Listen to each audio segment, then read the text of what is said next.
Viewers like you make this program possible. Support your local PBS station.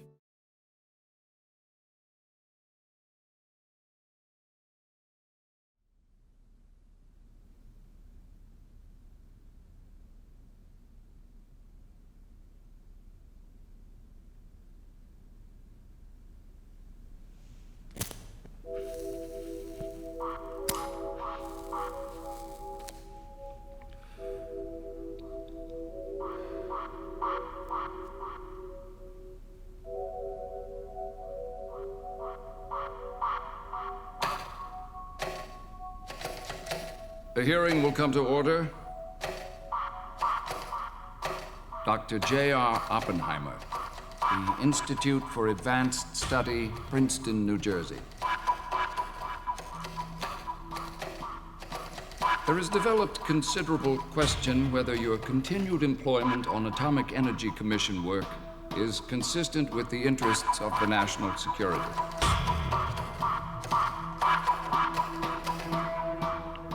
In view of your access to highly sensitive classified information, and in view of allegations which, until disproved, raise questions as to your veracity, conduct, and even your loyalty, the Commission has no other recourse but to suspend your clearance until the matter has been resolved.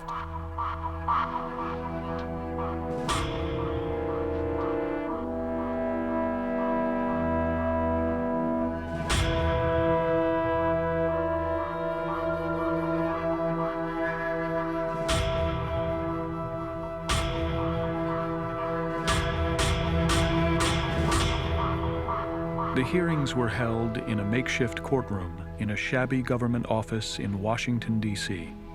It was reported that your wife, Catherine Peening Oppenheimer, was a member of the Communist Party. It was reported that your brother, Frank Friedman Oppenheimer, was a member of the Communist Party. J. Robert Oppenheimer, the most eminent atomic scientist in America, stood accused, a risk to national security. It was 1954. The Cold War with Russia was fueling fears of communist infiltration at the highest levels of government.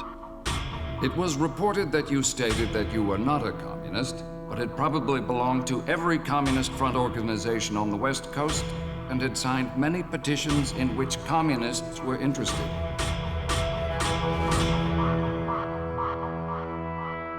The news shocked Americans everywhere. If Robert Oppenheimer could not be trusted with the nation's secrets, who could be?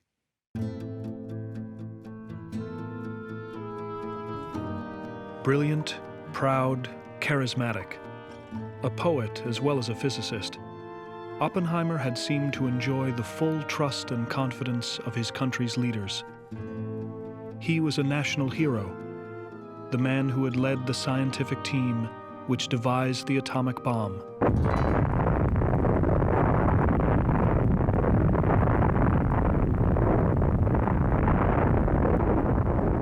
The ultimate weapon of mass destruction.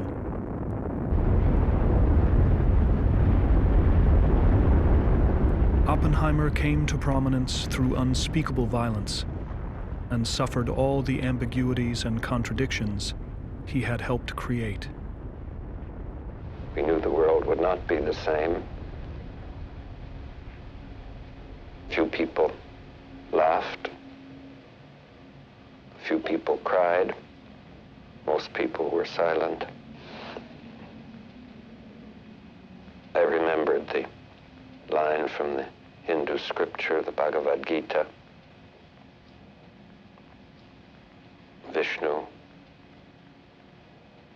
is trying to persuade the prince that he should do his duty, and to impress him takes on his multi-armed form and says, "Now I am become death, the destroyer of worlds."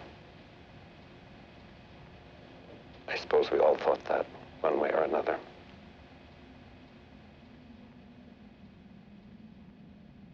What he was trying to help the world understand is that these are not weapons. These are forces of destruction so great that we finally, as a species, are in a position where we can destroy the entire human world without question. As the nation's top nuclear weapons advisor, Oppenheimer tried to warn his countrymen of their dangers. But powerful figures within the government feared he was a threat to America's security. They determined to destroy him. The country asked him to do something, and he did it brilliantly. And they repaid him for the tremendous job he did by breaking him.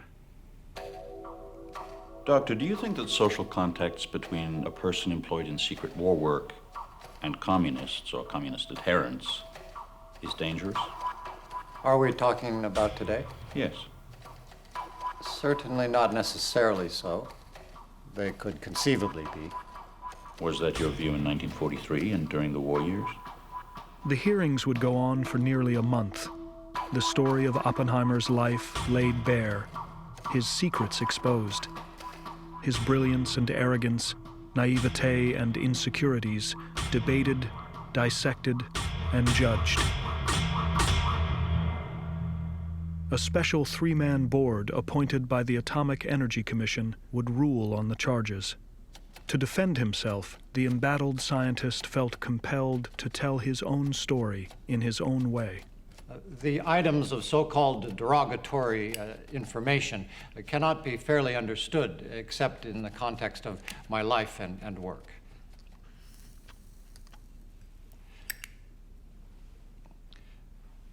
I was born in New York in 1904. My father came to this country at the age of 17 from Germany. Julius Oppenheimer was a penniless Jewish immigrant who arrived in America in 1888, unable to speak a word of English, and went to work in his uncle's textile importing business. By the time he was 30, he was a partner in the company and a wealthy man. When he fell in love, it was with a sensitive, talented woman of exquisite taste and refinement. My mother was born in Baltimore, and before her marriage, she was an artist and teacher of art. Ella Oppenheimer was very delicate, a friend remembered, with an air of sadness about her. Robert was precociously brilliant, and both parents were protective of his uncommon gifts. Frail, frequently sick, he was attended to by servants, driven everywhere. He rarely played with other children. He wasn't mischievous. He was too brilliant to be just one of the children. But his parents treasured him, treated him like a little jewel, and he just skipped being a boy. My childhood did not prepare me for the fact that the world is full of cruel and bitter things, Oppenheimer said. It gave me no normal, healthy way to be a bastard.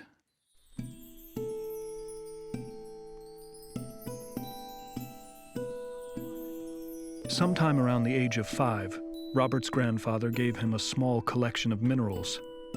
From then on, he said, I became, in a completely childish way, an ardent mineral collector. But it began to be also a bit of a scientist's interest, a fascination with crystals. He wrote to the New York Mineralogical Society on a typewriter. They were so impressed with what he had to say that, of course, thinking he was an adult, they invited him to give a lecture. And little Robert, at age 10 or 11, shows up at the New York Mineralogical Society and has to stand on a box in order to see over the lectern to give this lecture. That is not a normal, average childhood. 8 years separated Robert from his brother Frank, too many for companionship. Robert was a loner, and at New York's Ethical Culture School, he inhabited his own rarefied world, more comfortable with his teachers than with the other students, who nicknamed him Booby Oppenheimer. To protect himself, he relied on his preternatural brilliance and grew aloof and arrogant. He didn't grow up. He studied a great deal, which shielded him from the world. And the emotional side of him didn't catch up until much later. Oppenheimer graduated high school valedictorian and then conquered Harvard. He studied chemistry, physics, calculus, English and French literature, Western, Chinese, and Hindu philosophy. He even found time to write stories and poems. He described it as being like the Huns invading Rome, by which he meant he was going to swallow up every bit of culture and art and science that he could possibly do. Harvard's an environment in which the intellectual life is a rich feast, but the social life is a desert.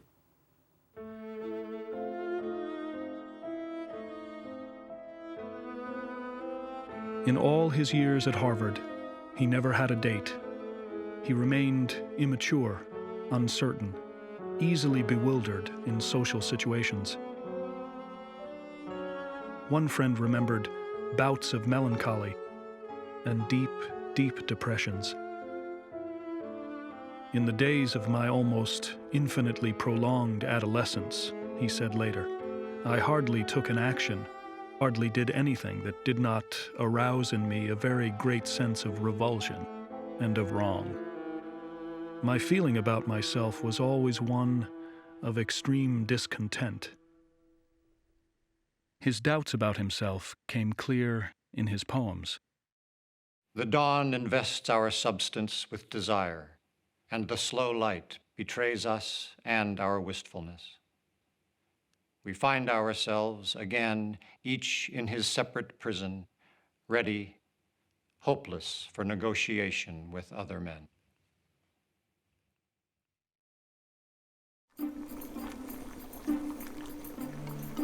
Oppenheimer graduated in just 3 years, and in 1925 headed for Cambridge, England, and an advanced degree at the celebrated Cavendish Laboratory. Academic success had always come easily. Ambitious, determined to succeed, in England he would learn what it was like to struggle and fail. Oppenheimer, like so many theoretical physicists, it turns out that if he walks through a lab, the instruments all break. And he's trying to do a rather delicate physical experiment, and he's not getting anywhere. And he's sinking deeper and deeper into that special despair that comes along when prodigies grow up and realize they can't just do it by being a prodigy anymore.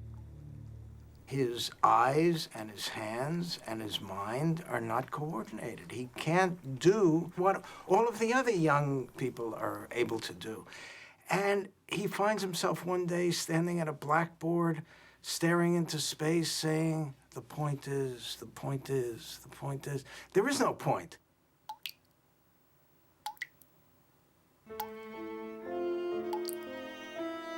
He fell into despair, he fell into depression. Here was a point where he was suddenly doubting his intellect, his ability to do science. So it's not surprising that at that point, the whole thing would go collapsing down for him. At the same time, he had never really learned how to approach women, how to close the sale, if I may call it that. And he was dealing with that as well. Wrestling with inner demons that threatened to overwhelm him, he was, he later said, at the point of bumping myself off. In 1926, Oppenheimer would save himself. He cut free from the English experimental laboratory and headed for Göttingen, Germany, to study theoretical physics with some of the greatest scientific minds of the century. I had very great misgivings about myself on all fronts, he said. I hadn't been good, I hadn't done anybody any good, and here was something I felt just driven to try. In Göttingen, Oppenheimer would make his mark in a new science, which explored a world that ran counter to everyday experience: quantum physics. Quantum physics is the basic physics behind electrons and atoms. It turns out that classical ideas about Newtonian mechanics and particle motion and so on do not apply to things of atomic scale. You needed a new kind of physics. So if you're going to change at a different scale the whole structure of the physics, everything has to be redone, if you will. And that means there are enormous opportunities available for a young graduate student with talent to come in and make various aspects of this his own. Oppenheimer immersed himself in the mysteries of the subatomic universe, where nothing was certain and probability the only rule. He found the work exhilarating. There was terror, he wrote, as well as exaltation. Oppenheimer really flourished there. He annoyed everybody, of course, by talking too much and pretending he knew everything. He always considered very carefully what he said, as though he was speaking for the ages. And he expected everybody to be seduced by his Renaissance man knowledge of everything. In Göttingen, Oppenheimer came into his own as a theoretical physicist, publishing 16 papers in 3 years. By the time he was ready to return to America, he was focused and confident, an ambitious young man with an international reputation. In the spring of 1929, I returned to the United States. I was homesick for this country. I had learned in my student days a great deal about the new physics. I wanted to pursue this myself, to explain it, and to foster its cultivation. Oppenheimer was just 25 and already knew more about the quantum universe than nearly any other American. He settled in California and began teaching at Caltech in Pasadena and the University of California in Berkeley. But at first, his lectures were incomprehensible. It was customary, until I got there, for students to take his main course in theoretical physics twice in a row. They would take a second year to fully understand it. Other students were taking it in pairs. One would listen, the other one would write notes, and they'd work up the lecture afterward. He spoke at a very fast clip, puffing on his cigarette, which he always had. He was writing with his chalk, and he was moving back and forth between his left hand and his right hand so quickly that people thought he was going to smoke the chalk, and write with the cigarette. And they couldn't follow him. But he was able to transform himself into an excellent lecturer who was charismatic and extremely effective. Oppenheimer became a magnetic, dazzling teacher, but his arrogance could make even his colleagues wince. He was not likable because he wouldn't let you look at him. He was always on stage. You never had a feeling that he was speaking from the heart somehow. He never came across as a real person. There was always a studied remark intended to convey some sort of, superiority or deeper knowledge than you Slav could possibly understand. He could be devastating, especially to young people. He became very impatient and was always all over them, and sometimes reduced them practically to tears. His sharp remarks were not inadvertent. They had to do with a kind of arrogance and contempt. I take it to be a way that he disguised his anxieties, that he disguised his social insecurities, but it was immensely cruel.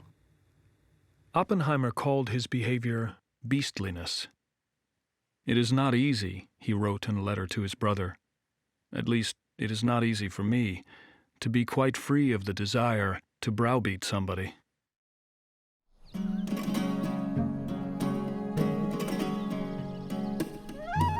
Ever since Oppenheimer had visited New Mexico as a teenager, he had been haunted by its wild beauty. In 1927, his father took a lease on a rustic cabin high in the mountains 45 miles northeast of Santa Fe and gave it to both his sons. The Oppenheimers called it Perro Caliente, Spanish for hot dog. He found peace there. He found a different self there, one that he liked, a cowboy self. Friends who went to visit him later would talk about the fact that he would go out riding for 3 days at a time up the ridge of the Rocky Mountains with a bar of chocolate and a pint of whiskey in his hip pocket. And they would be starving and terrified, riding through mountain storms and lightning, and he would just be having a wonderful time. My two great loves, he once told a friend, are physics and desert country. It's a pity they can't be combined.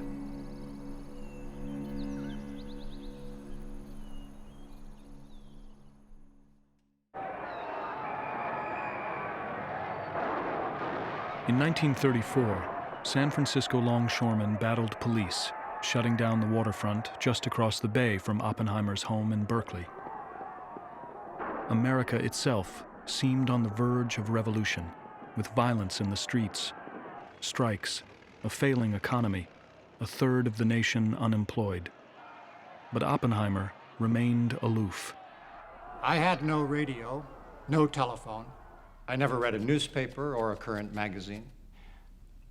I learned of the stock market crash in the fall of 1929 only long after the event. I voted for the first time in a presidential election in 1936. I was deeply interested in my science, but I had no understanding of the relations of man to his society. The Depression didn't affect him personally. He had an income from his father, who was wealthy, and politics seemed gross to him. Beginning late in 1936, my interests began to change. I saw what the Depression was doing to my students. Often they could get no jobs. But I had no framework of political conviction or experience to give me perspective in these matters. In the spring of 1936, I was introduced by friends to Jean Tatlock. In the autumn, I began to court her. We were at least twice close enough to marriage to think of ourselves as engaged. Jean Tatlock was Oppenheimer's first real love. She was 22, studying to be a doctor, and passionately involved with the contentious issues of her day: the Civil War in Spain, organizing workers, racial discrimination. She was also a member of the Communist Party and introduced Oppenheimer into her political circle. I made left-wing friends and felt sympathy for causes which hitherto would have seemed so remote from me, like the Loyalist cause in Spain and the organization of migratory workers. I liked the new sense of companionship, and at the time felt that I was coming to be part of the life of my time and country.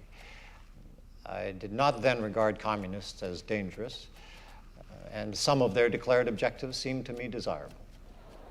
In the 1930s, in the bottom of the Depression, there was a deep and fundamental concern about the future of this country, of whether its economic and to some degree political system was adequate. We came later in America to demonize people who belonged to the Communist Party, but it was a very common business in the 30s. Workers, teachers, doctors, writers, Americans of every stripe and color were party members. But although he shared many of their political concerns, there is nothing to prove that Oppenheimer himself was a communist. Oppenheimer never joined the party. The FBI spent 30 years trying to prove that Oppenheimer had been a communist and was never able to do so. That's probably good evidence that he never joined the party. Oppenheimer was deeply bound to Tatlock, but she was volatile, moody, sometimes distraught. After 3 years, she broke off their relationship. Their relationship appears to have been quite a stormy one. And Jean Tatlock, although for many years people who knew her didn't say this, was uncertain whether she wanted to be or with men or women, whether she was lesbian or heterosexual. And I believe that must have been at the bottom of her crises with Oppenheimer, and how that fed into his own sexual certainties and uncertainties, one can only imagine. He was troubled. That's why he was attracted to troubled women. He was troubled. He didn't know who he was. Oppenheimer would always feel a tender attachment to Jean, but they had gone their separate ways when Kitty Harrison set her cap for him. Kitty was 29 and also a former Communist Party member. She was married to a doctor, but that didn't stop her from going after the well-known scientist. When she saw Oppenheimer, she grabbed him. They were together, of course, for the rest of their lives, but it was, God knows, a tumultuous relationship with a lot of bickering and a lot of fighting and a lot of drinking. You know, Kitty and Jean were both dominant women. They were passionate women, and in some way he could comfort them. He could save them or try to. Here were two women who both presented themselves as people who needed saving. And Robert jumped in like the white knight that he, I think, wanted to be. In 1940, Oppenheimer became Kitty's fourth husband. Less than 7 months later, their first child, Peter, was born. Although they continued to see some of their left-wing friends, the Oppenheimers were by now detaching themselves from Communist Party politics. My views were evolving. At that time, I did not fully understand, as in time I came to understand, how completely the Communist Party in this country was under the control of Russia. Many of its declared objectives seemed desirable to me, but I never accepted communist dogma or theory. In fact, it never made any sense to me. What did make sense was science. He would never let politics interfere with his teaching or his physics. Of course, he paid attention to experiment, but he was a theorist. He probed very deeply. He was interested in the deepest ideas, and he did contribute to some of them. In 1939, he published with his student Hartland Schneider really a great piece of work explaining how stars collapse, how they can actually end up as black holes, which had never been understood before. That same year, a startling dispatch from the abstruse world of nuclear physics changed the course of history and Oppenheimer's life. 2 German chemists reported that the uranium nucleus could be split. The discovery soon had a name: nuclear fission. The U-business is unbelievable, Oppenheimer wrote. Many points are still unclear. I think it really not too improbable that a 10-centimeter cube of uranium deuteride might very well blow itself to hell. The discovery of nuclear fission began a race that would end with the atomic bomb. He saw already at the beginning, as I think any really good physicist did just by doing the numbers about the amount of energy released in this reaction, that this was going to change the world. With that discovery came a change in the relationship between science and the nation state. Every country in the world in 1939 and 1940 that had the capability of even beginning to work on a bomb began that work. Not only England and Germany and the United States, but also France, Japan, and the Soviet Union. But the only threat came from Germany. We had information in those days of German activity in the field of nuclear fission. We were aware of what it might mean if they beat us to the draw in the development of atomic bombs. I had relatives there and was later to help in extricating them and bringing them to this country. 9 months after the discovery of nuclear fission, Germany invaded Poland. World War II had begun. When the United States entered the war 2 years later, American scientists feared that Germany was already well ahead in the race to build an atomic bomb. If America was going to develop a bomb first, they would have to work fast. In October 1942, the 20th Century Limited was speeding toward New York City. Sharing a private Pullman car were Robert Oppenheimer and a 46-year-old career Army officer, General Leslie Groves. Groves had been placed in command of the Manhattan Project, the staggering enterprise to marshal the vast technical and industrial resources to develop an atomic bomb. Now, he was looking over the man he hoped might head up the secret laboratory where the bomb would be designed and built. Groves' way of operating was to be blunt and brutal. He knew, as they said during the First World War, how to get the spam to the front lines. He knew how to get the job done. The two men talked for hours. When they were done, Groves had made up his mind. Oppenheimer, he believed, had the ambition, discipline, and brilliance to lead the most complex scientific effort America had ever undertaken. "He's a genius," Groves said later, "a real genius. He can talk to you about anything you bring up." Well, not exactly. He doesn't know anything about sports. Groves went way out on the limb in choosing Oppenheimer. No one would have supposed that this esoteric person with an interest in French poetry and Hindu mysticism would be a practical person to lead a laboratory. He had never directed anything, really, to speak of. He hadn't even been a department chairman. Most of his friends think that Oppenheimer could not run a hamburger stand. Groves wanted Oppenheimer anyway, but the United States Army refused to give the scientist a security clearance. The country was at war. Even though Russia was America's ally, anyone with communist associations was considered a possible spy. It was the first time Oppenheimer's loyalty to America would be questioned. The security people are appalled.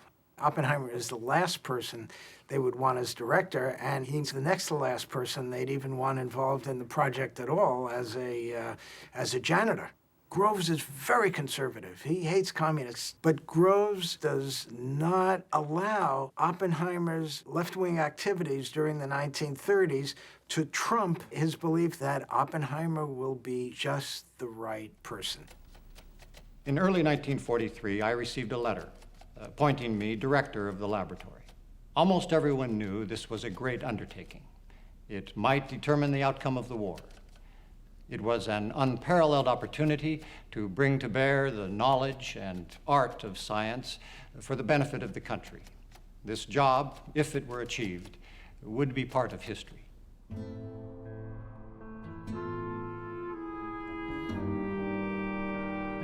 Oppenheimer had once fantasized combining his passion for physics with his love of the desert and mountains of New Mexico. Now, he suggested a remote wilderness near the Los Alamos Canyon, northeast of Santa Fe, as the site for the atomic bomb laboratory. General Groves quickly agreed. Oppenheimer's fantasy had come true. Before leaving for Los Alamos, Oppenheimer entertained an old friend for dinner, Håkon Chevalier, a French professor teaching at Berkeley, and a dedicated communist. Oppenheimer had known Chevalier for years. Chevalier was one of his closest friends. He knew Chevalier was a communist. It didn't really worry him. He judged that Chevalier wouldn't do anything that would compromise Robert Oppenheimer. But Chevalier put Oppenheimer at risk. He told his friend that a British engineer named Eltonton wanted information about Oppenheimer's scientific work to pass on to a diplomat at the Soviet embassy. Oppenheimer dismissed the idea. That would be treason, he said. Oppenheimer did not at the time take this approach as something serious. It was only later that it came to be a problem because it was useful to people who wanted to destroy him to make it a problem. Doctor, do you think that social contacts between a person employed in secret war work and communists or communist adherents is dangerous? Certainly not necessarily so. They could conceivably be. My awareness of the danger would be greater today. Doctor, in your opinion, is association with the communist movement compatible with a job on a secret war project? I was associated with the communist movement, and I did not regard it as inappropriate to take the job at Los Alamos. Doctor, let me ask you a blunt question.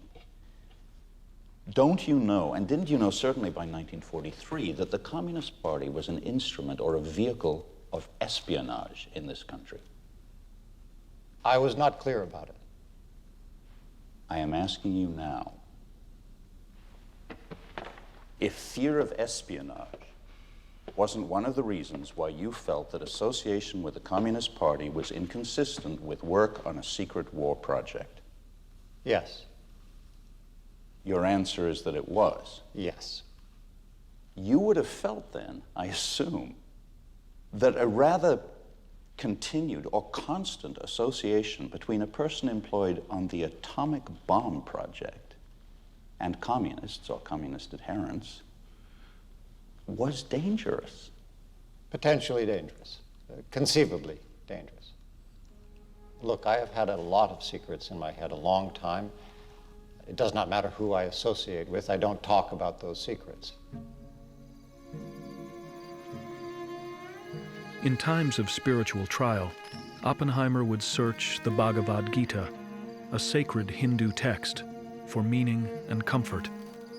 He often turned to the story of the warrior Prince Arjuna, who, to fulfill his destiny, must fight and kill.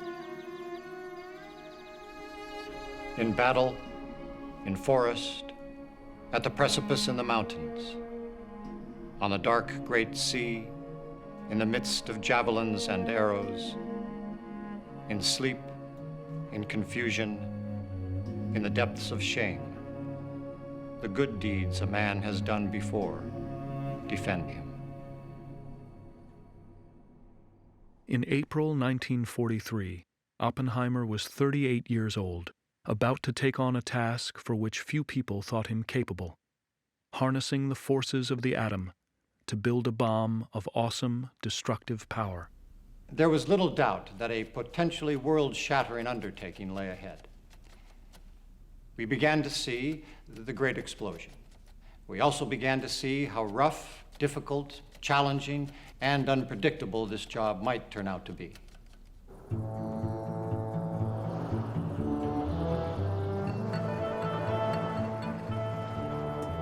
A whole town was being constructed, and Oppenheimer was trying to organize the science.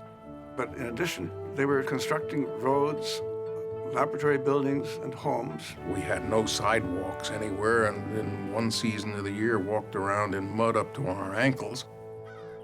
They were trying to build a first-class physics laboratory out in the middle of a howling wilderness. It was a hell of a place to try to move a linear accelerator up the narrow switchback mountain roads to install it at the top. The laboratory at Los Alamos was a closely guarded secret. From its beginnings, security had the highest priority. Army intelligence watched over everything and everybody, especially the laboratory director with the left-wing past. Oppenheimer's phones were tapped, his mail opened, his office wired, his comings and goings closely monitored. His driver and bodyguard was an undercover agent. Oppenheimer, who knew everything that was going on at Los Alamos, was still waiting for his security clearance. Oppenheimer goes about doing the job as best he can do it, but the security people are like flies on a hot summer day. They're constantly buzzing around him. They're constantly annoying him. He does his best to shoo them, away. But there's one instance where he makes a terrible, terrible mistake. I had visited Jean Tatlock in the spring of 1943. I almost had to. She was not much of a communist, but she was certainly a member of the party. There was nothing dangerous about that. There was nothing potentially dangerous about that. The government knew all about Oppenheimer's visit. Agents from Army intelligence waited outside Tatlock's apartment while Oppenheimer spent the night and reported the details to the FBI. Why did you have to see her? She had indicated a great desire to see me before we left for Los Alamos. At that time, I couldn't go. For one thing, I wasn't supposed to say where we were going or anything. I felt that she had to see me. She was undergoing psychiatric treatment. She was extremely unhappy. Did you find out why she had to see you? Because she was still in love with me. When did you see her after that? She took me to the airport, and I never saw her again. Jean Tatlock was a wounded, lonely woman who was at wit's end, and she wanted this man whom she loved to come to her, and he did. From the point of view of the gumshoes who sat outside Jean Tatlock's apartment all night in their car, writing down who came and who went and at what hour and when the lights were on, when the lights were off, there may have been a security problem. But for him, human need, human compassion, caring for someone you love, trumped the security system. The FBI feared that Tatlock might be passing atomic secrets to the Russians. They tapped her phone, but persistent eavesdropping revealed nothing. 6 months after Oppenheimer's visit, Jean Tatlock killed herself. "I am disgusted with everything," she wrote in an unsigned note. "To those who loved me and helped me, all love and courage. I wanted to live and to give, and I got paralyzed. I tried like hell to understand, and couldn't. I think I would have been a liability all my life. At least I could take away the burden of a paralyzed soul from a fighting world." You have said that you knew she had been a communist. Yes, I knew that in the fall of 1937. Was there any reason for you to believe that she wasn't still a communist in 1943? No. Pardon? There wasn't. I do not know what she was doing in 1943. You have no reason to believe she wasn't a communist, do you? No.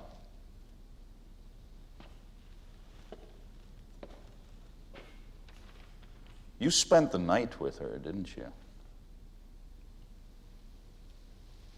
Yes. That is when you were working on a secret war project. Yes. You have told us this morning that you thought that at times social contacts with communists on the part of one working on a secret war project was dangerous. Could conceivably be. You didn't think spending a night with a dedicated communist? I don't believe she was a dedicated communist. You don't? No.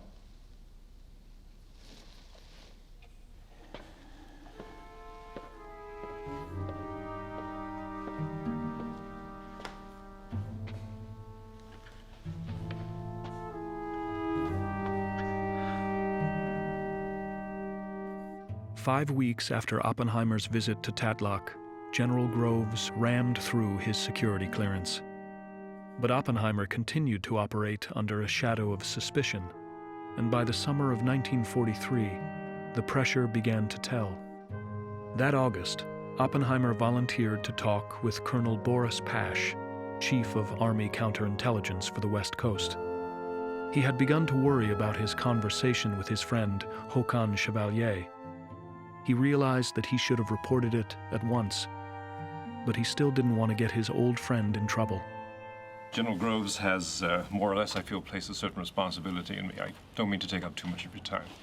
That's perfectly all right, whatever time you choose.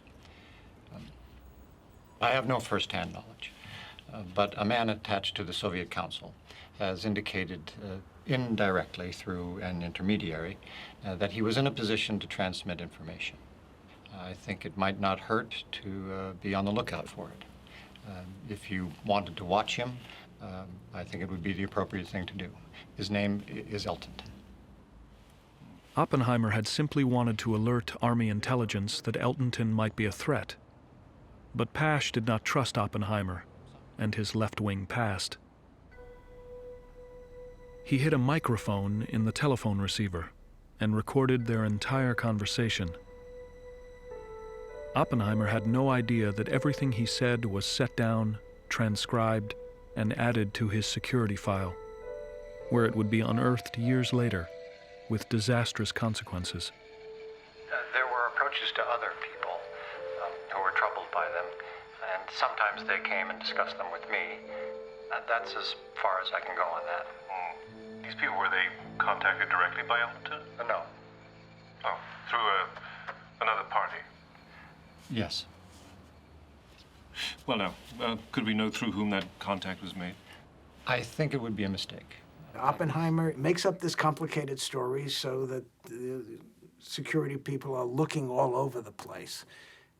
And they won't finger Robert and they won't finger Chevalier. He evidently hadn't learned to think the way security people think.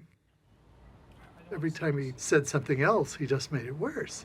Pash ended up, of course, believing Oppenheimer was a communist spy. But I think in mentioning Eltonton's name, I essentially said that he may be acting in a way which is dangerous to the country and which should be watched. I'm not going to mention anyone else's name in the same breath. I just can't do that.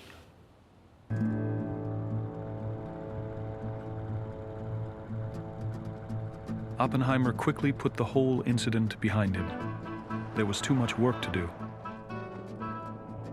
Los Alamos was growing into a bustling town with thousands of people.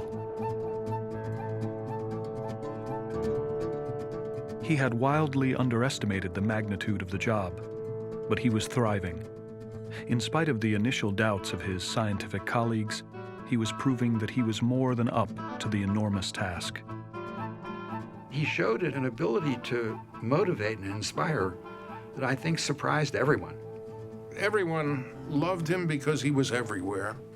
He understood all of these absurdly difficult and intractable problems, and he often had witty things to say about them.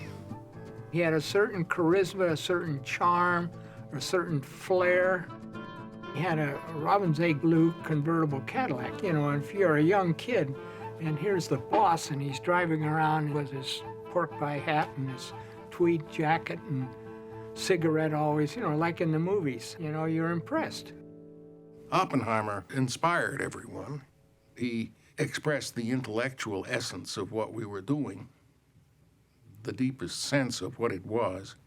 I don't know, in retrospect, who could have done it better? Who could have pulled that gang, 80% of which were prima donnas of their own, could have pulled that gang together and made them work as a unit.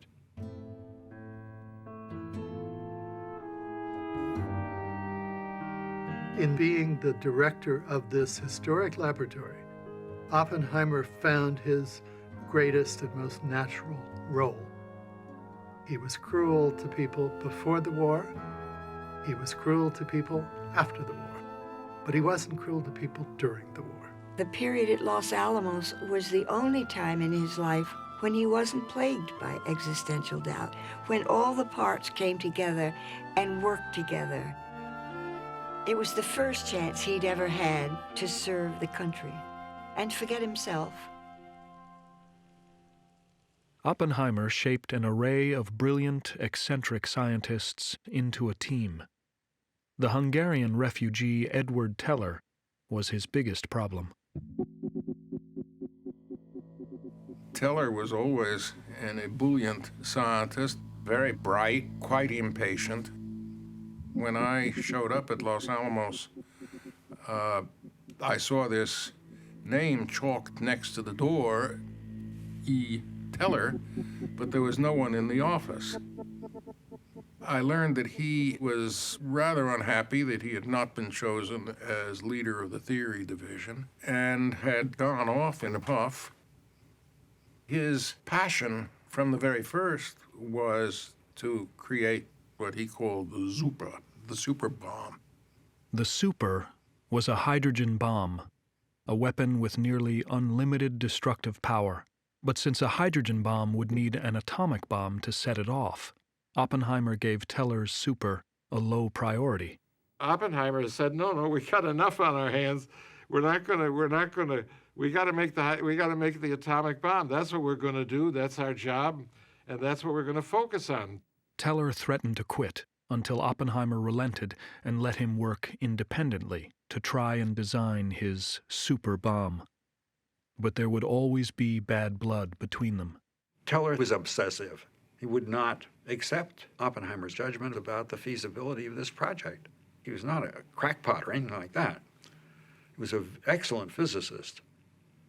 But he got off on something that was simply wrong, and he couldn't let it go. Teller never forgave Oppenheimer, and he paid him back, unfortunately. By summer 1944, the enormous burden of responsibility had begun to take its toll. Losing weight, afflicted with a rasping cough, Oppenheimer chain-smoked his way through increasingly demanding months. Kitty was an additional burden. She refused to take on the role of the director's wife and found herself at loose ends. After their second child was born in the Los Alamos hospital, a girl they named Tony, she became even more distracted. She was drinking hard, on the verge of emotional collapse, while Oppenheimer was preoccupied, desperately pushing the project forward. For me, it was a time so filled with work, with the need for decision and action and consultation, there was room for little else. They had to invent all these new technologies in these very short months from the summer of 44 to the summer of 45. Oppenheimer nearly broke down. He was really depressed. He thought he'd blown it. He thought they had found themselves at a dead end. It was devilishly difficult, grappling with problems which were on the edge of absurdity. Just imagine trying to find out what's going on within an explosion, all of which is over in less than 1,000th of a second. He seriously considered leaving the project. And one of his friends finally took him aside and said, "Robert, you can't leave. You're the only person who can make this happen. You have to stay. I don't care what you think." And he did stay. The consensus of all our opinions and every directive I had stressed the extreme urgency of the work. Time and time again, we had in the technical work almost paralyzing crises. Time and again, the laboratory drew itself together and we faced the new problems and got on with the work. We worked by night and by day. While Oppenheimer and his team raced on, the war against Japan and Germany was reaching a bloody climax. On May 7th, 1945, the Nazis surrendered. The race with Germany to build the bomb was over.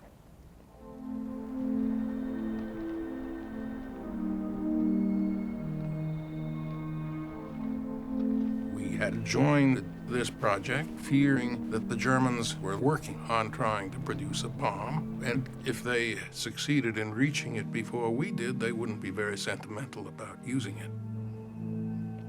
When Germany surrenders, the bomb is several months away from being built, and the question is, should we continue? Is it the right thing to do? Is it ethical? We've never heard any suggestion from Oppenheimer that there was any course other than continuing. There was a kind of momentum involved in our efforts in this direction. It was an enormous project. We were all deeply involved in finding out whether the darn thing would work. When you see something that is technically sweet, you go ahead and do it. And you argue about what to do about it only after you've had your technical success. Caught up in the momentum of the project, driven by the desire to finish the job he had begun, Oppenheimer was determined to see it through. This might help to convince everybody, he argued, that the next war would be fatal. For this purpose, actual combat use might even be the best thing. He rejected the idea of demonstrating the bomb first. If you have a demonstration, what it is a fantastic firework with nobody getting hurt. What's important about nuclear weapons is not that it's fantastic fireworks. What's important about nuclear weapons is the fact they kill people. On May 31st, 1945, Oppenheimer joined a meeting of high-ranking government officials, scientists, and military men. It was agreed that the most desirable target was a vital war plant, employing a large number of workers and closely surrounded by workers' houses. Oppenheimer made no objection. What worried him was whether the bomb would work.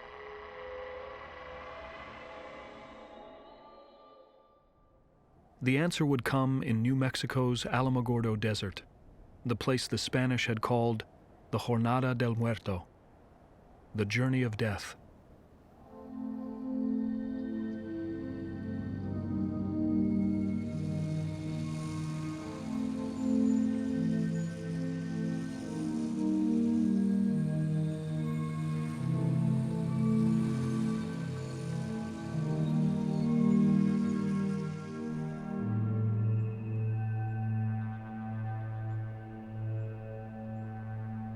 On July 15th, Oppenheimer climbed a 110-foot tower for one last look at the bomb. It would be tested the next day.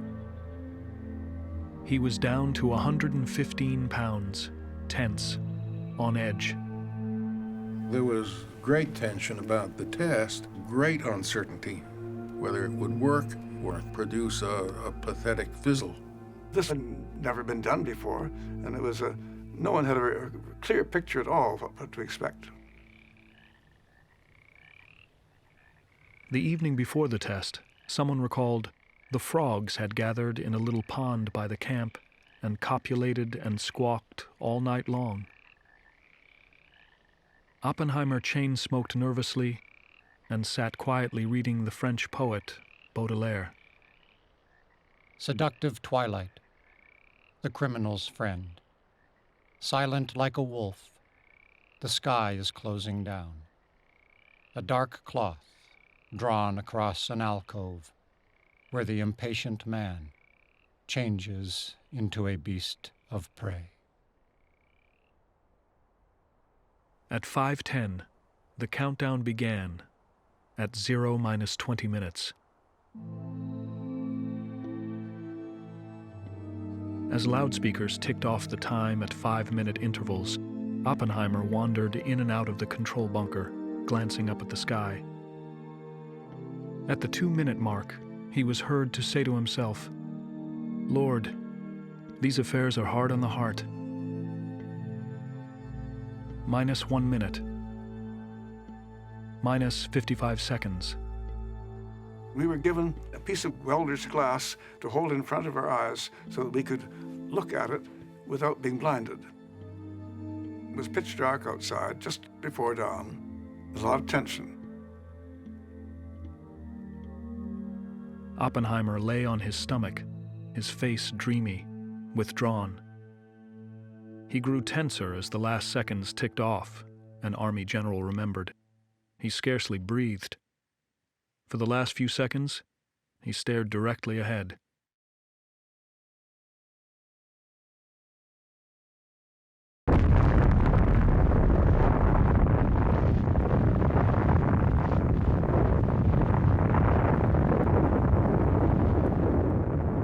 There was a brilliant flash like daylight outside. Suddenly, from pitch dark to daylight over a huge area, there was this rapidly expanding, glowing sphere with swirling dark clouds in it. And finally, as it dimmed, you could see on the outside a faint blue glow. It was simply fantastic. It worked, was all that Oppenheimer said. It worked. We were just awestruck. There it was. It had happened. And the test was evidently a success, but we had no idea when the next thing would happen. Nobody had said to us that the bomb had already been shipped out. There was total silence. Fear and tension. Now we're into something. Now, who knows what's going to ensue? We heard not a single word until the 6th of August.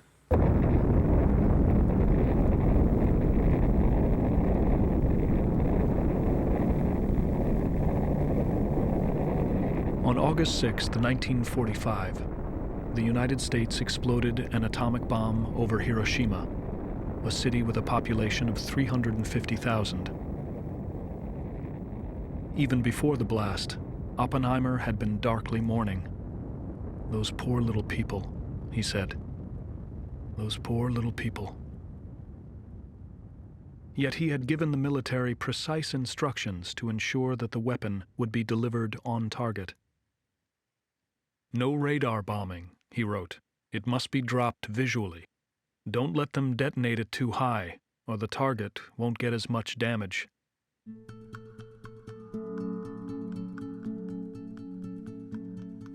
Oppenheimer was of two minds. His success had been exhilarating, but he was in anguish over the human costs. There's no doubt that there was ambivalence about it. I think Oppenheimer saw the question in all its complexity. It wasn't so simple as was he guilty about building such a weapon. He understood that the bomb was going to change history. He might have hoped that there was some other way to demonstrate its effectiveness. They knew what they were making. They knew it was going to kill a lot of people. They didn't like that aspect of it. But there you were.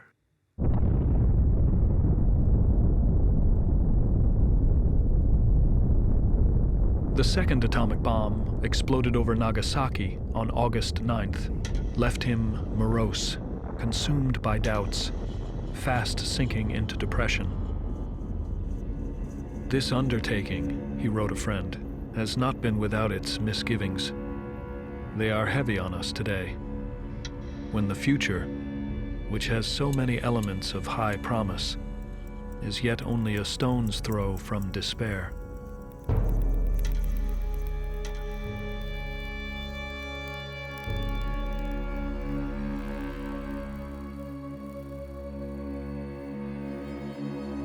Some of you will have seen photographs of the Nagasaki strike, he told the American Philosophical Society 3 months after the blast. Seen the great steel girders of factories twisted and wrecked. Atomic weapons are weapons of aggression, of surprise, and of terror.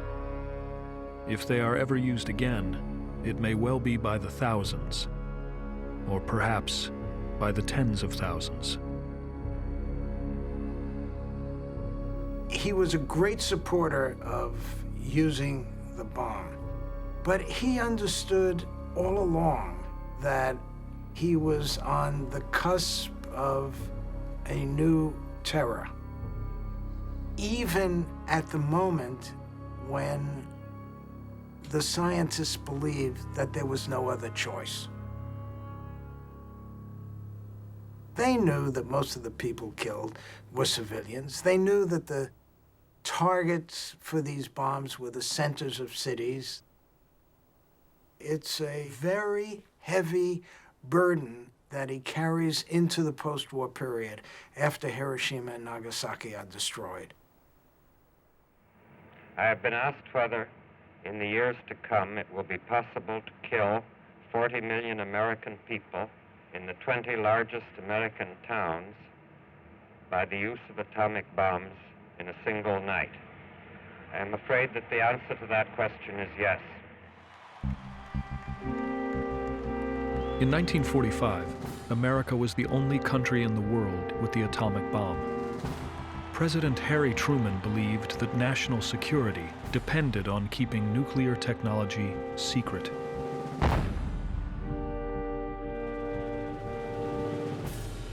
Oppenheimer, along with nearly every other nuclear scientist, disagreed. I have been asked whether there is hope for the nation's security in keeping secret some of the knowledge which has gone into the making of the bombs. I am afraid there is no such hope. President Truman really did seem to feel that if you just kept the lid on enough, we'd always have the secret and no one else would ever get it. There wasn't any secret. The secret was it worked.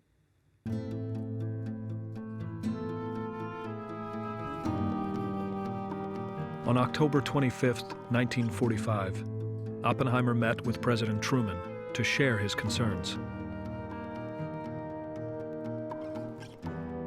When the president assured his visitor that the Soviets would never get the bomb, Oppenheimer became frustrated. "Mr. President," he said, "I feel I have blood on my hands." "Blood on his hands?" Truman complained later. "Damn it, he hasn't half as much blood on his hands as I have. You just don't go around belly aching about it." It's not surprising Truman just about threw him out of his office. It was the president's decision. It wasn't Oppenheimer's decision. Later, Truman told his Secretary of State, "I don't want to see that son of a bitch in this office again."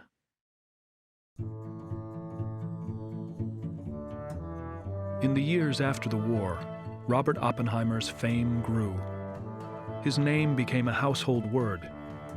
He was the father of the A-bomb, the government's top advisor on atomic weapons, privy to all the nation's atomic secrets.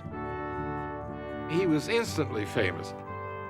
Nuclear weapons, nuclear energy were such a big and new thing and such a surprise to nearly everyone that it was very widespread to ask your local physicists, what does this all mean and what should we do? You know, the Rotary clubs did it. You know, the Kiwanis did it, the PTAs, I mean, everybody, and for not only that, whenever there was anything in the papers about it, it was always a brilliant nuclear physicist. There was no other kind. Now, Oppenheimer was right at the top of it. So it was the president or the Congress or the senators or the UN, you know, who asked him and for whom he gave his advice. He was interested in power. He was drawn to it. He wanted to have a say in what became of those weapons.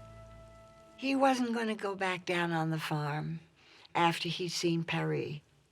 He realized that he might turn this fame and power into statesmanship, that he might become the sort of philosopher-scientist, a philosopher-statesman who could bring the rest of the message to government about how you'd go about eliminating nuclear weapons in the world.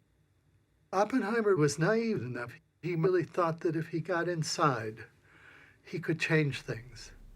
Immediately after the war, I was deeply involved in the effort to devise effective means for the international control of atomic weapons.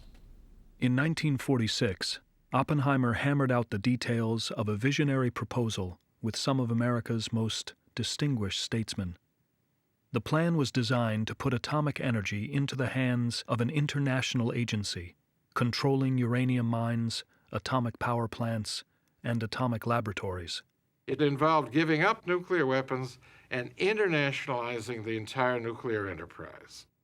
And Oppenheimer writes, we know that people will say, this is impossible. You can't do this. Our answer is, we must.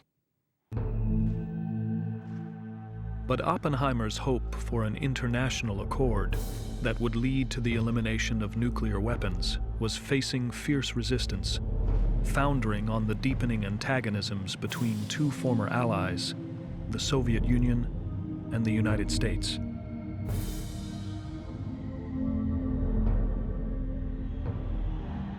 Oppenheimer believed that if we could figure out how to create a post-war period in which the foundation of international affairs was U.S.-Soviet cooperation, the world would be a very different place. But the Soviet army already occupied much of Eastern Europe. Americans feared that Western Europe might be overrun. Soviet dictator Joseph Stalin had fears of his own. The Soviet Union was not about to let the United States have a monopoly on these weapons. They didn't trust us, with reason. We had, after all, built a weapon in secret, telling our allies, Great Britain, but not telling our allies, the Soviet Union, and actually used the thing on an enemy population. Stalin had every reason to believe that we would use it on him. In the face of opposition from both the Soviets and the Americans, Oppenheimer's plan to internationalize nuclear energy went nowhere. So it was a brilliant and radical and evidently premature idea.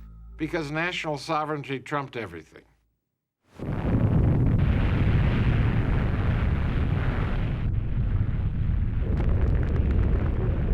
On July 1st, 1946, the United States tested a 21,000-ton atomic bomb, exploding it in Bikini Atoll in the Pacific Ocean. 2 months before, Oppenheimer had written President Truman a letter opposing the tests. Truman paid no attention, calling Oppenheimer that crybaby scientist. By now, Oppenheimer was disillusioned with America's efforts to eliminate the threat of nuclear weapons, but he was even more disillusioned with the Russians. He saw how intransigent the Russians were going to be, and he went into another mode in his thinking about what should be done about the bomb. He felt that what you had to do, instead of you had to accomplish the impossible, what you had to do is accomplish another impossibility, and that is live successfully and peacefully with nuclear weapons. That fall, Oppenheimer was made a key advisor to the newly created Atomic Energy Commission. As chairman of its General Advisory Committee, he reached what he described as a melancholy conclusion. As the prospects of success receded, and as the evidence of Soviet hostility and growing military power accumulated, we were more and more to devote ourselves to finding ways of adapting our atomic potential to offset the Soviet threat. We concluded that the principal job of the Commission was to provide atomic weapons, and good atomic weapons, and many atomic weapons. Oppenheimer was now a scientific statesman. He had little time to be a scientist.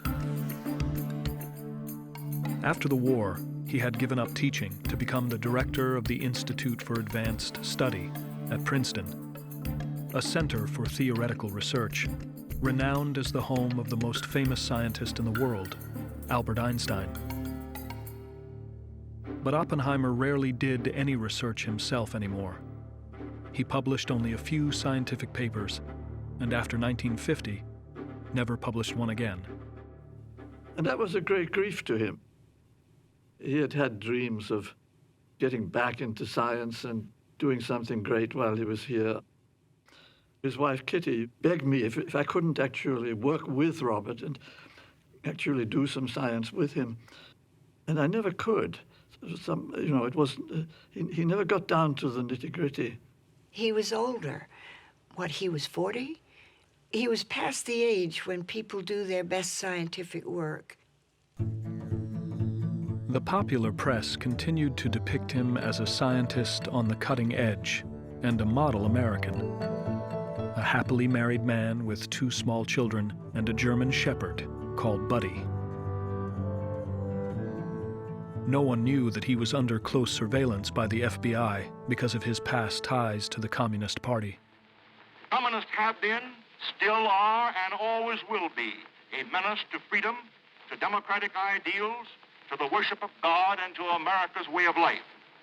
With America's relationship with Russia deteriorating, the fear of communism seemed to be spreading everywhere, and FBI Director J. Edgar Hoover continued to find Oppenheimer suspicious, in spite of Oppenheimer's leadership at Los Alamos and his immense reputation.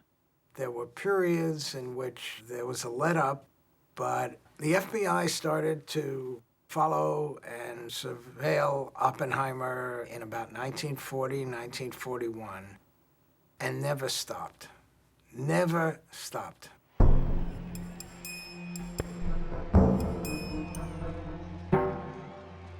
As the Soviets tightened their grip on Eastern Europe, the hunt for communist spies was becoming a national obsession. Looked at from outside, the United States was the most powerful country in the world. But in the U.S., there was this awareness that the Russians had walked all over Eastern Europe and that communism was being foisted on the peoples of those countries. And that was terrifying to the American public. And it wasn't long before there were politicians who learned to exploit that fear. The House Un-American Activities Committee had begun investigating what they called the communist threat to the American way of life. In June 1949, it subpoenaed Oppenheimer. The famous scientist tried to charm the congressman. When they asked, he confirmed the names of Communist Party members. Some had been his students. Later, he said that his nerve just gave way. It looked as though he was just trying to save his own skin by incriminating the students. To me, it was horrible. He must have sensed that the flames could get to him sometime, and it wasn't clear to him what he should do. That same June, Oppenheimer appeared before Congress again, but this time made a formidable enemy. Lewis Strauss was the president of the Institute for Advanced Study. He had hired Oppenheimer as its director. Strauss was also a member of the Atomic Energy Commission, a self-made millionaire, ambitious, proud, fiercely anti-communist. He did not like to be crossed. If you disagree with Lewis about anything, a fellow Atomic Energy Commissioner said, he assumes you're just a fool at first. But if you go on disagreeing with him, he concludes you must be a traitor. Oppenheimer and Strauss clashed over a minor issue at a congressional hearing, and Strauss never forgave him. My opinion is that if the determination were made that isotopes should not be shipped abroad, the Congress would be making a profound mistake. Oppenheimer was testifying in support of exporting radioisotopes to Europe, while Strauss looked on, seething. Strauss violently disagreed, fearing that the isotopes might fall into the hands of Russia. In a reckless display of arrogance, Oppenheimer aimed a jibe directly at Strauss, telling the congressman that radioisotopes were no more dangerous than a shovel or a bottle of beer. And everybody laughed, and a journalist said he looked over at Lewis Strauss, who had turned beet red. He had never seen so much hate and anger on anyone's face as he saw on Strauss's face at that moment. Strauss was very sensitive to criticism. If he didn't like people, he dealt with them. And he had a long memory. He could deal with them a long time afterward if he wanted to. On August 29, 1949, the Soviet Union tested its first atomic bomb. America was still the most powerful nation on Earth, but the confidence of many of its citizens was shattered. There was near hysteria in Washington. People were running around screaming, "The sky is falling in." Now, why would they do that? If you've got all of your eggs in the basket that it's a secret, and then the secret is lost, then of course you think you've lost everything. The day the test made headlines, Oppenheimer received a call from an agitated Edward Teller. "What should I do now?" Teller wanted to know. "Keep your shirt on," Oppenheimer told him. From Teller's point of view, there was a balance of forces between us and the Soviet Union in Europe. They had 4 million men on the ground in Eastern Europe, and we had the bomb.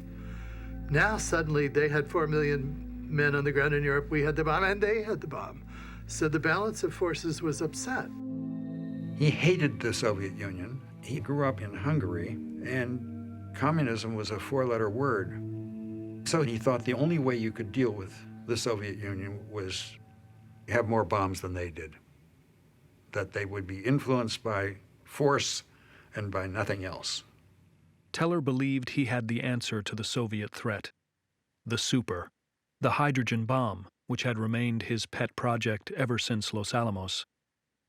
It was up to Oppenheimer and his General Advisory Committee to recommend to the Atomic Energy Commission whether or not to try and create the most awesome weapon of mass destruction ever devised. A good many people came to me or called me or wrote me letters about the super program. It was not clear to me what the right thing to do was. Was it crash development, the most rapid possible development and construction of a super? The debate over the H-bomb sparked a controversy fraught with danger for the unsuspecting scientist. Ever since the war had ended, Teller had been trying to convince any high official who would listen that the super would keep Americans safe. He thought that if we didn't develop it, the Russians surely would, and we would be at their mercy. He thought that it would be crazy not to develop it, and that those who opposed it might possibly be unpatriotic. But Oppenheimer and the General Advisory Committee worried more about the destructive power of the H-bomb than they did about the Russians. They voted 8-0 against it. There was a surprising unanimity, to me very surprising, that the United States ought not to take the initiative in an all-out program for the development of thermonuclear weapons. The committee concluded that it shouldn't be built because this was a weapon of genocide that had absolutely no military necessity, and that our stockpile of atomic bombs was a sufficient deterrent. The debate seemed to be over. Oppenheimer, along with some of the country's most experienced nuclear scientists, had rendered their opinion. But President Truman, fearing the Russians would develop an H-bomb first, dismissed it.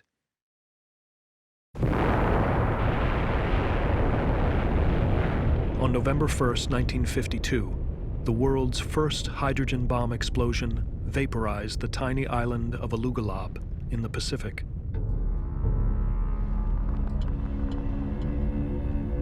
It became a great big lagoon. It just went away. And the whole water around it was milky white.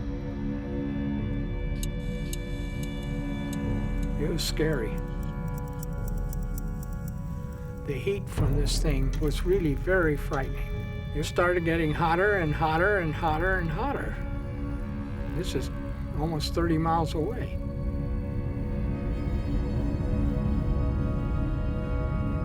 These were no longer weapons that were military devices. They were simply weapons of mass destruction on the most terrible scale. Well, let's take New York. The blast would destroy the entire greater New York area.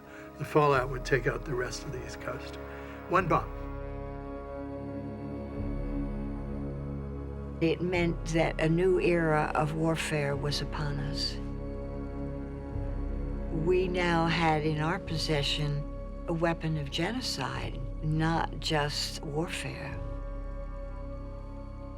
The modern arms race started with the invention of the hydrogen bomb, and after which it was escalation all the way.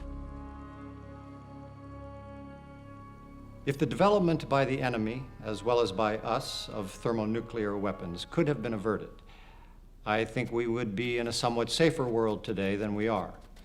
God knows, not entirely safe, because atomic bombs are not jolly either. Once the decision was made, Oppenheimer did nothing to oppose it. Frustrated, he considered leaving the government altogether, but instead played the loyal soldier. Later, Oppenheimer's lack of enthusiasm would be interpreted as outright opposition. Did you, subsequent to the President's decision of January 1950, ever express any opposition to the production of the hydrogen bomb on moral grounds? I would think I could very well have said this is a dreadful weapon, or something like that. Why do you think that you could very well have said that? Because I have always thought it was a dreadful weapon. Even if from a technical point of view it was a sweet and lovely and beautiful job, I have still thought it was a dreadful weapon. And have said so? I would assume I have said so, yes. You mean you had a moral revulsion against the production of such a dreadful weapon? This is too strong. Beg pardon? That is too strong. Which is too strong, the weapon or my expression? Your expression. I had grave concern and anxiety. You had moral qualms about it, is that accurate? Let us leave the word moral out of it. You had qualms about it. How could one not have qualms about it? I know no one who doesn't have qualms about it. Oppenheimer wasn't opposed to building nuclear weapons. He was just opposed to building huge nuclear weapons that were bigger than the targets. In 1950, the United States went to war in Korea. Soon, Americans were fighting both Korean and Chinese communists, while the Russians seemed to be growing increasingly belligerent. Oppenheimer knew that America's military planned a devastating response to any Soviet attack. In 1951, he was shown the Air Force's top-secret strategic war plan. The plan was that we would bomb our way across Eastern Europe with nuclear weapons. We would then destroy the Soviet Union, and then, as a kind of an extra, we'd go on and destroy China, because after all, it was a communist country. The American government was planning in its nuclear weapons response to any Soviet attack to kill 200 and something million people within a week or two. I mean, Oppenheimer just felt that this was madness, sheer madness. Oppenheimer spoke out for moderation. He took a stand against building nuclear-powered aircraft and submarines, and advocated open discussion of the growing arms race. And there's grave danger for us that these decisions are taken on the basis of facts held secret. If we are guided by fear alone, we'll fail in this time of crisis. But powerful Washington insiders believed he was standing in the way of America's ability to defend itself. They were led by Lewis Strauss. With the election of Dwight Eisenhower to the presidency, Strauss became the chairman of the Atomic Energy Commission. He now had the power to build a case to rid the government of the influential scientist. Strauss would deliberately destroy the name and reputation and government position of Robert Oppenheimer. And when he destroyed something, he destroyed it thoroughly. Strauss began by orchestrating a campaign in America's most popular news magazines, alleging that Oppenheimer was undermining the nation's atomic weapons program. The stories depicted Edward Teller as a scientific patriot. Teller readily joined the crusade against his old boss. He had long wanted to remove Oppenheimer from public life. In 1951, he told the FBI that a lot of people believe Oppenheimer opposed the development of the hydrogen bomb on direct orders from Moscow. Teller sincerely believed that we were in a dangerous arms race with the Russians, and that Oppenheimer was standing in the way of protecting the country against this dreaded foe. I think he may well have sincerely believed that. And I'm sure for Teller, it was also a very personal jealousy. Oppenheimer likes his bomb, but he doesn't like my bomb. I know that sounds absurd, and yet I have no doubt that it was part of the equation. So get rid of him, and then Teller, like cream, would rise to the top of the bottle. They needed to get Oppenheimer out of the way so that Strauss and Teller could realign the physics community around the dream of building new and better bombs. Late in August 1953, the Russians exploded what the press called a hydrogen bomb. The news seemed to confirm what Americans feared. Their nuclear secrets were being stolen. 2 years before, reports that Soviet agents had penetrated Los Alamos and passed atomic secrets to the Russians under Oppenheimer's watch had stunned them. Convinced that America was vulnerable, many began searching for someone to blame. One communist on the faculty of one university is one communist too many. The reputations and careers of loyal citizens in universities, businesses, and government were already being ruined. Are you a member of the communist conspiracy as of this moment? People were really convinced that tomorrow Soviets were going to take over America. And they were convinced that it would be because of internal subversion, not because of external activity, but because we had spies and they were destroying the American way. The former executive director of the Congressional Joint Committee on Atomic Energy was convinced that Oppenheimer was one of them. William Borden had harbored doubts about Oppenheimer for years and shared his suspicions with Strauss. Borden is a natural ally of Lewis Strauss, and Strauss allows Borden to take Oppenheimer's security file home.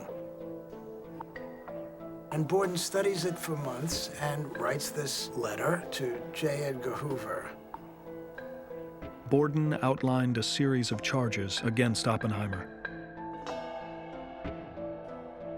He concluded with an accusation that went off like a bombshell. More probably than not, Borden wrote, J. Robert Oppenheimer is an agent of the Soviet Union. Hoover forwarded the letter to the White House. The president called in Louis Strauss to help him decide what to do. Strauss convinces Eisenhower that if this letter was sat on by the administration, it would cost Eisenhower politically, and Eisenhower declares that a wall should be put between Oppenheimer and secrecy. On December 21st, 1953, Strauss told Oppenheimer that his security clearance had been suspended. The country's most famous authority on atomic weapons, the father of the A-bomb, was stunned. He fell into a despairing state of mind, a friend remembered. The following evening, after meeting with his lawyers and more than one drink, he fainted on the bathroom floor.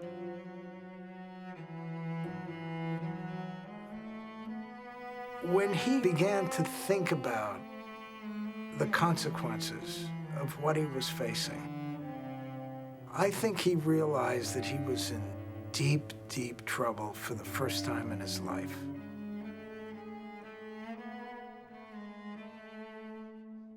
Oppenheimer realized that he was going to pay. I think he had the tragic sense. He understood the drama that he had to play out, even though he later called it a farce.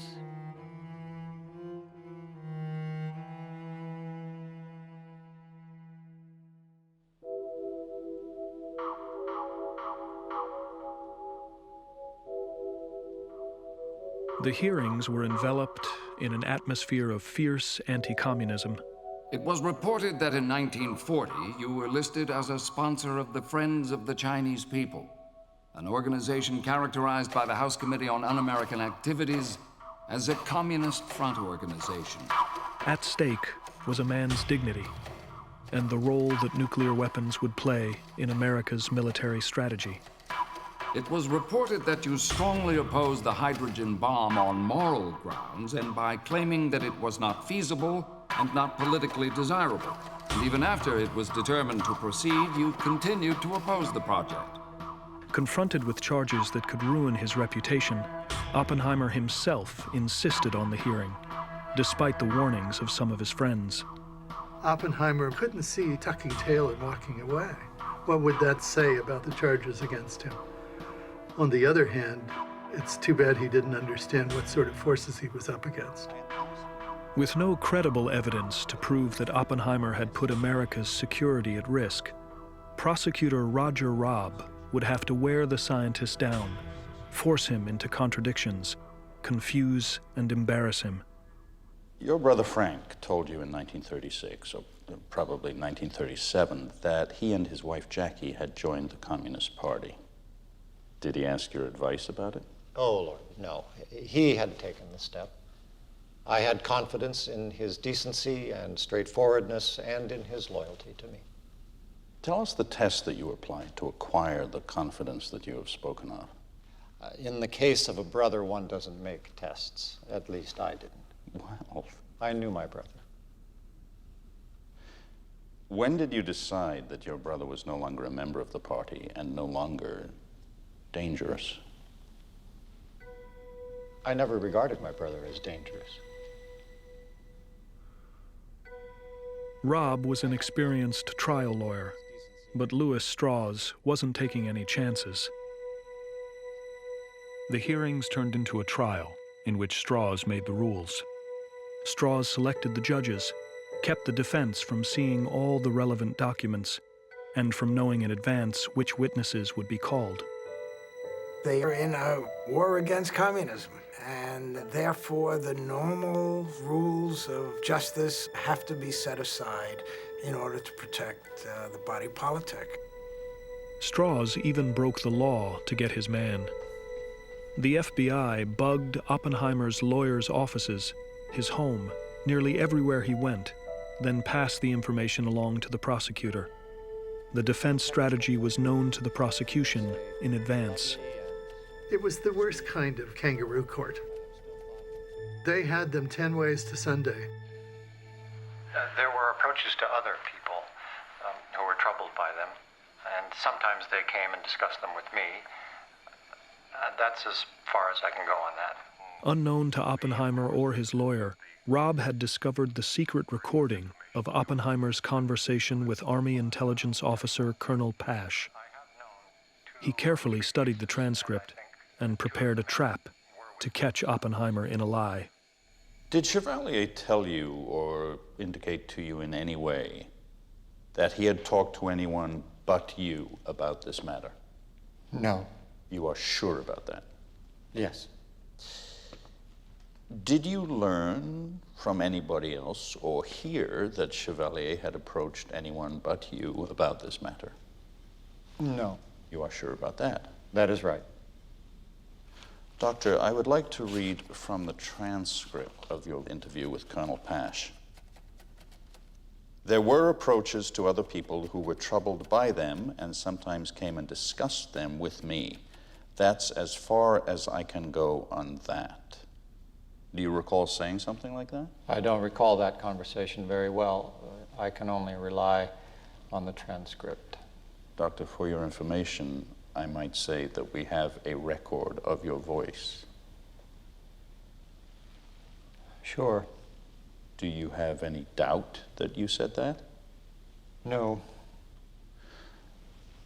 So as to be clear, did you discuss with or disclose to Pash the identity of Chevalier? No.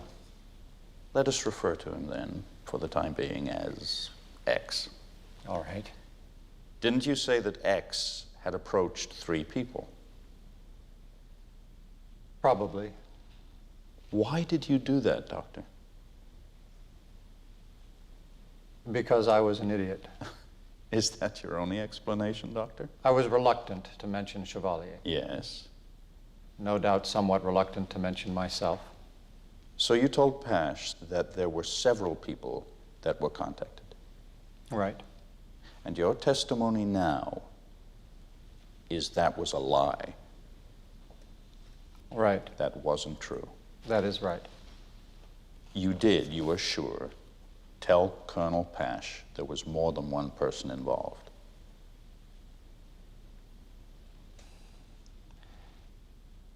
This whole thing is a pure fabrication, except for the one named Eltonton. Why did you go to such great circumstantial detail about this thing if you knew it was a cock and bull story?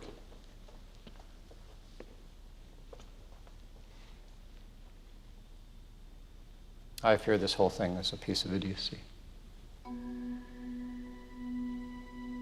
Oppenheimer is up against a kind of psychological torture. He was broken down by a very, very skillful prosecutor, made to look stupid, made to look like a fool. The purpose in proving him a liar was to impress the hearing board that he couldn't be trusted and that they should declare him a security risk. It had to be totally humiliating and destroy his confidence in himself. He's being told that he's a liar, untrustworthy, unworthy, and he folded. The story I told Pash is not a true story. There were not 3 or more people involved. I believe I can do no more than say that the story I told is a false story. It is not easy to say that.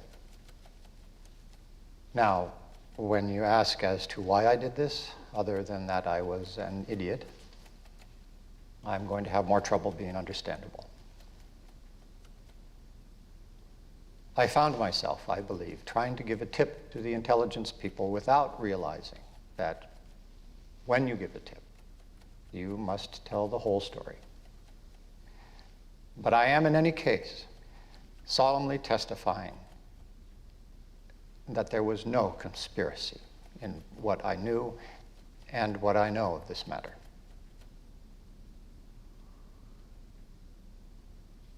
I wish I could explain to you better why I falsified and fabricated.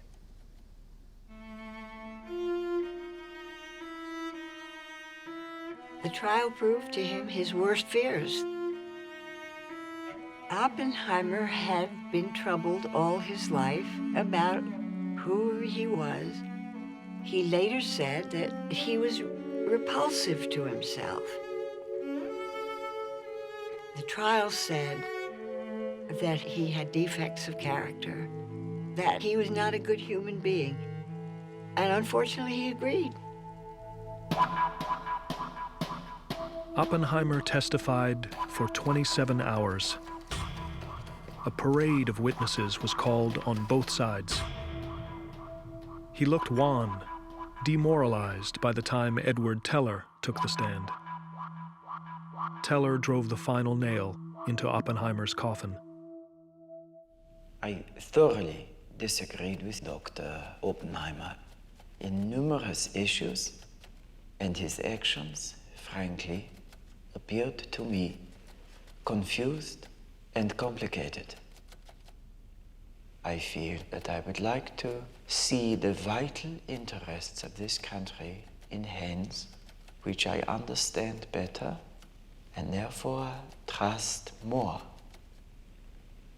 I would feel personally more secure if public matters would rest in other hands.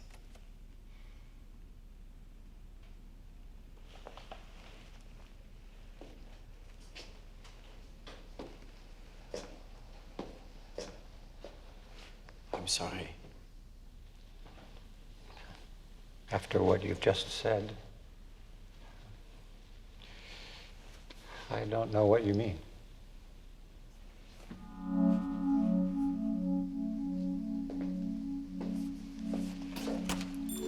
The hearing lasted nearly 4 weeks. In his closing remarks, Oppenheimer's lawyer warned, "America must not devour her own children."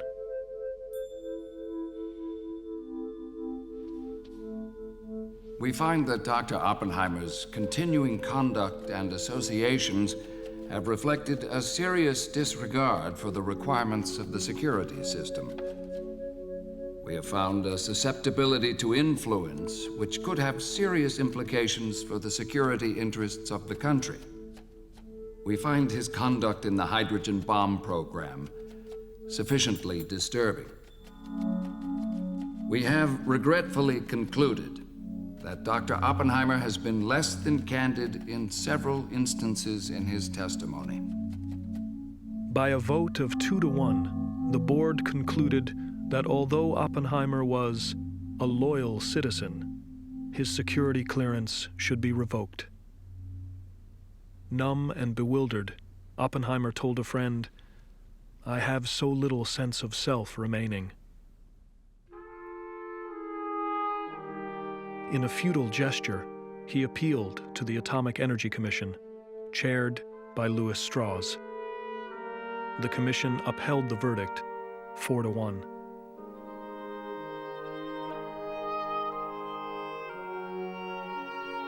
I took a train ride with him to New York. And for some reason, he started talking about my case. My case. And he said to me that at the time he thought it was happening to somebody else.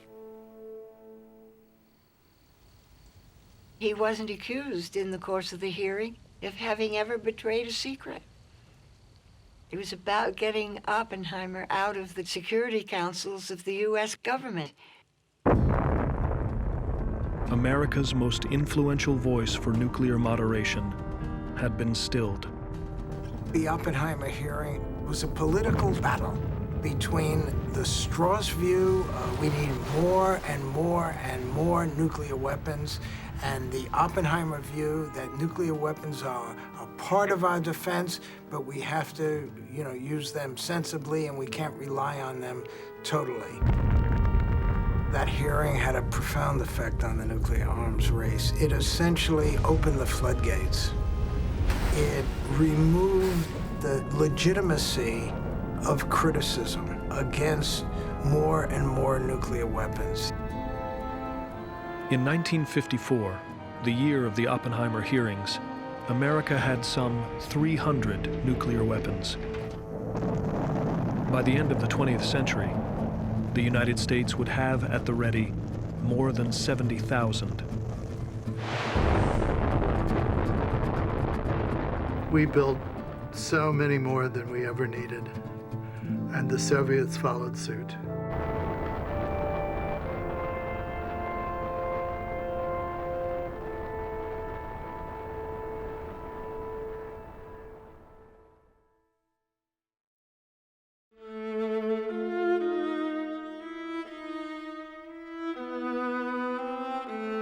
In 1954, Robert Oppenheimer turned 50. His security clearance had been revoked. His connection to the government had been severed. He would live for 13 more years, but he was never the same man.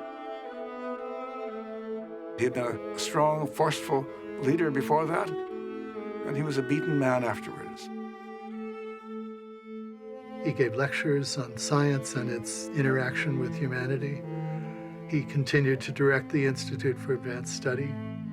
He became what Yeats calls a smiling public man. I saw a lot of him at that time, and I saw the impact that this tragedy had on him.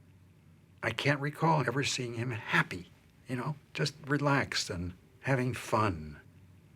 I don't have the feeling that he ever felt good about himself, that if he was ever, in any sense, at peace with himself. In 1963, Oppenheimer received what many saw as an official apology. President Lyndon Johnson presented him with one of the nation's highest scientific honors, the Fermi Award from the Atomic Energy Commission. With countless other men and women, we are engaged in this great enterprise of our time, testing whether men can live without war as the great arbiter of history. I think it just possible, Mr. President, that it has taken some charity and some courage for you to make this award today. Edward Teller was there that day, come to offer his congratulations. When he extended his hand, once again, Oppenheimer shook it. After the ceremony, Lewis Strauss wrote an angry letter to Life magazine, complaining that honoring Oppenheimer dealt a severe blow to the security system which protects our country.